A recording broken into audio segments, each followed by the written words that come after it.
Have you ever been hurt in a relationship before? When I mean relationship with parent, sibling, boss, your partner, whoever it is, have you ever had that feeling of hurt?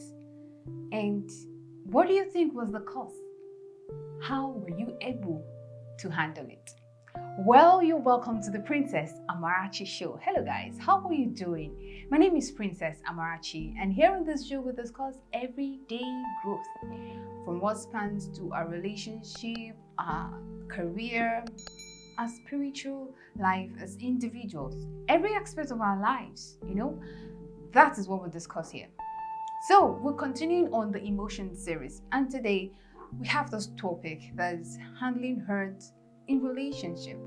The word hurt, I'm sure almost everybody have used the word in at one or two occasions, like, I'm hurt, you hurt me, you do this. And people try to always attach it to when someone is talking about a romantic relationship or an intimate relationship. But people are hurt in different aspects of their relationship with people. It's kind of funny that most times when you experience hurt, is not disconnected with someone. There just has to be someone who has caused the hurt. So you can't just say, I was hurt. By who? How? Where? When? Those questions come up. So this is talking about handling hurt in relationship. So firstly, I want to ask, what do you think hurt is? Hurt is a pain, a discomfort, a dissatisfaction that we feel, you understand, when we experience something that doesn't really favor us or that affects us as individuals. So it can span to anything. It can span to a physical pain, it goes to emotional pain, it goes to mental pains that we go through in our everyday life. That established. So hurt is whatever it is to you that is in line with pain, sadness, or dissatisfaction. So call it whatever you want to call it, but you understand what we mean when we say hurt. Good. So what do you think really causes hurt? That's where I want to draw. Like, what do you think causes hurt? Sometimes things that cause hurt are things that we can't control. Most times it might be situations around us or unexpected things. Maybe we lost someone, or things that we can't control. When we say something is inevitable or uncontrollable or unforeseen, there are things like that happen, and that's okay. It's okay to experience that, and it's okay to rise above that. But I want us to look into some causes of hurt that are avoidable, because most times they are self-imposed. Like, we are the ones who give the environment for us to feel hurt. Yes, we're the ones who created the scenario. We are the ones who created that atmosphere for the hurt to thrive, to grow. And that is mostly in our relationship with people. One of the things I feel that makes us feel hurt or disappointed is when we have too much expectations on people. It is good to expect a particular reaction, action, character from someone, from people. Maybe because you've explained yourself in line with what you want, or you've explained your class, your style, your principle, your belief, your faith. It is good to have an expectation, but sometimes these expectations can be very unrealistic, and we don't give room for people to maybe make mistakes and come back for corrections, and that can lead to hurt. So when you see someone for the first time, or when you are relating with your friend and your friend offends you maybe by what they say, and maybe there are times that they overreact on something, because you've had that expectation that this my friend, he cannot offend me, cannot overreact, cannot do this. Come on. Things are bound to happen. Yes, things are bound to happen. Situations take place, events occur. You don't know where the friend is coming from. You don't know where your parents, you don't know the situation your parents are facing. You don't know what that your child or your sibling is facing. And at that moment, you do something that is below your expectation. So you begin to feel pained, you feel hurt. So I feel the one way we can really cut on that and save ourselves the unnecessary hurt is cut down the expectations that we have on people. Be real with your expectations. Always give room, give room for offenses. Yeah, it does happen. And most times it is not planned. It is not intentional. Give room for offenses and learn to forgive. Now, the second thing that I think causes those hurts is assumptions. Assumptions. That's actually a very dangerous thing for us to have as individuals. Most times when we don't have the perfect information about something, the next thing our mind wants to do is to assume a lot of things. So you assume she knows, you assume he knows. I have a situation where a friend was thinking that I knew a particular thing, and I didn't know. I didn't have an idea about that. And because of that, she was already feeling somehow about me. She was like, so Princess actually knows this and she's behaving this way. She felt I knew she was not feeling so fine. And I didn't know. And so I didn't call, I didn't check up on her. I see her online. I didn't ask her how about her health. But we do talk. And I noticed that the communication was not flowing too well. Until I asked, what actually is the problem? And I didn't even ask until someone told me about it. I'm like, okay, why are you like this? It's like, I've been feeling sick and you cannot even check on someone. I just kept quiet. I'm just looking at you. I'm like, whoop. You're just looking at me. Isn't that hurt? It's like she's been hurt since it's like princess of all people cannot ask about after me. See, why? Why can't you just ask? In times of doubt, in times where you're trying to make a conclusion on something, it is always good to ask.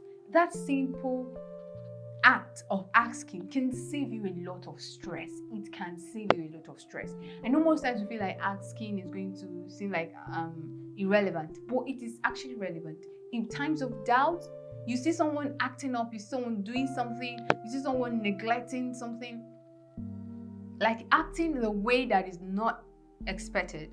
Always ask why. Is there something you want to say? Is there something you want to tell us? What is the reason behind this? And you see that your assumption can be so irrational sometimes. So assumptions is actually one of the cause of hurt. And if we learn to ask to get the right information, we'll save ourselves of that hurt. And the third thing I also want to talk about is hasty conclusion. So most times we see things, we hear things. Someone comes to us and tells us something, and the next thing we want to do is to conclude without doing a thorough analysis, doing a thorough investigation. You might say, oh, it's going to take time. This is going to take time. But if you can take time to get your facts right before concluding, it will save you the hurt. So your mom calls you and begins to tell you about one of your siblings that maybe has not been doing things right. Maybe your younger sibling who has been misbehaving at home. It's actually very good. It's very important that you also communicate with your younger sibling and find out what his own side of the story. If you're able to do this, you have a perfect knowledge and information of whatever the situation is, and you can save the situation and stop feeling hurt. But if you conclude from that one angle, it's going to create a ripple effect of hurt on both sides. And then I want to say that the last one that I think causes hurt is when we try to pick on every detail. Yeah, like I said, always create room for offenses. So someone mistakenly says something, the word he said didn't come out right. It's good can you listen to what you just said? I don't think that's actually right. Can you rephrase that? But wait, and maybe the person doesn't even rephrase it. That's fine. It's good to let go. But sometimes we pick on every single word someone says without even trying to make excuses for them. Why did he say this? Why? Okay, maybe he is a slip of the tongue, or I can actually ask. So when you pick on every detail, we read meaning to every action. We read meaning to every word. We read meaning to every scenario. You actually give yourself a heart attack and must be sincere. So it's good to mellow down and let go of some things. And not everything is worth paying attention to. Know what you need to pay attention to.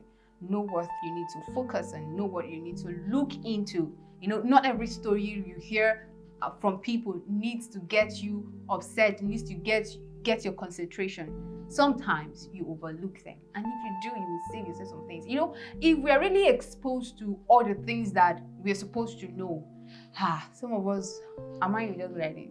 You grab, but God knows how He shields us from some revelations and some knowledge, so that we can really have a relaxed mind.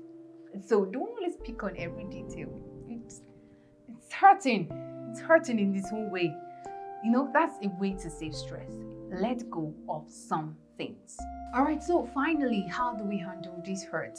And I must say that the first thing is, when you acknowledge that you are feeling hurt, acknowledge that, okay, this is not in line, it's not consistent, it's affecting my emotion, it's affecting my actions. Fine. When you've acknowledged that problem, the second thing is to seek a compromise.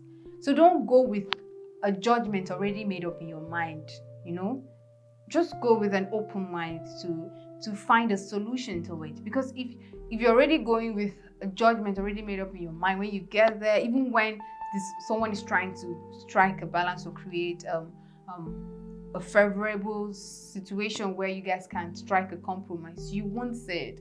But if your mind is open and free to accept people and give room for excuses, it will help in handling that situation or mending that relationship. I also want to say that it's good you desist from throwing a pity party or blame party. Yeah, it's always easy for us to throw the blame game, but also know that for every hurt you experience, you give the environment for it. So take responsibility for your feelings. Like we said earlier, own your feelings. Take the responsibility. This is me feeling this way. I'm angry because I let myself get upset. Not that it's bad actually, but so it is your responsibility, and it is also your responsibility to handle it. And don't go through in a pity party or a backbiting party. You keep spreading the whole thing. This person did this. People will actually give you excuses that will make you get the more hurt or fume in anger, in pain, in sadness. When someone is bereaved and he just finds himself in the wrong association of people who, instead of comforting them, are going to keep falling. Now that you have lost this person, your life has finished. Now that this one, those kind of things are not necessary. It's good you own your feelings and desist from throwing a pity party or a blame party. And lastly but not the least, there's nothing as saving, as healthy as learning to forgive. Someone has hurt you, you've been abused. It's hurting, I must say, but to help yourself, forgive. Someone said, forgiveness is not for the offender. It is actually for the offended. It is a healthy habit. It's a healthy fruit of the spirit to display. And if you're finding it difficult to forgive people, it's something you need to learn to start doing. By the help of the Holy Spirit, it's going to be worth it. So this is me discussing handling hurt in relationship, the causes and the possible way to handle it. I hope you find this helpful. So I would like to get your own thoughts on this. Have you been hurt before? And have you checked through? Is there any of the cause that resonates with you? Tell us how you handled it and the reaction, the effect on your relationship. I'll be waiting for you on the comment section. But until then, thank you very much for being part of today's episode. Keep living every day within, to without. But don't forget to subscribe and share this with a friend. I'll be waiting for you at the other end. Take care.